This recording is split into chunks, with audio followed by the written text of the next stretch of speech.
நம்ம வீட்டில் மத்தியான சாப்பாடு என்னன்னு பார்க்கலாம் வாங்க.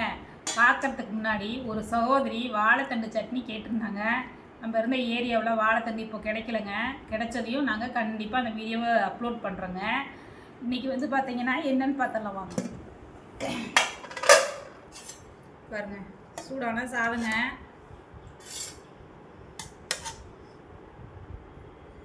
சாதத்துக்கு ஏற்ற நல்ல டேஸ்டியான முட்டை குழம்புங்க. பார்த்தீங்கன்னா இந்த குழம்பு ரெசிபி வந்து பார்த்தீங்கன்னா பெரிய வீடியோவுக்கு எடுத்துருக்குறோங்க. பார்த்துட்டு உங்கள் ஆதரவை கொடுங்க எங்களுக்கு. சூப்பராக இருக்குங்க இந்த குழம்பு. பார்த்தீங்கன்னா அருமையாக இருக்குங்க அந்த குழம்பு, ருசியாகவும் இருக்குங்க. அதுக்கடுத்து பார்த்தீங்கன்னா ரசம் வச்சுருக்குறேங்க, தக்காளி ரசங்க, பூண்டு மிளகு தட்டி போட்டது, மோருங்க. வெயிலுக்கு 2 நாளாக மோர் போடலங்க, அதனால் இன்றைக்கி மோர் போட்டாச்சுங்க. நல்லா வவுத்துக்கு கொஞ்சம் நல்லா குழுன்னு சூப்பரான ஒரு மோருங்க. விரும்பினதை சாப்பிடுங்க, ஹெல்த்தியாக சாப்பிடுங்க. லைக் பண்ணுங்கள், ஷேர் பண்ணுங்கள், சப்ஸ்கிரைப் பண்ணுங்கள். வாங்க எல்லோரும் நம்ம வீட்டுக்கு சந்தோஷமாக சாப்பிட்லாங்க. பாய்ங்க, அடுத்த வீடியோ சமைக்கலாங்க.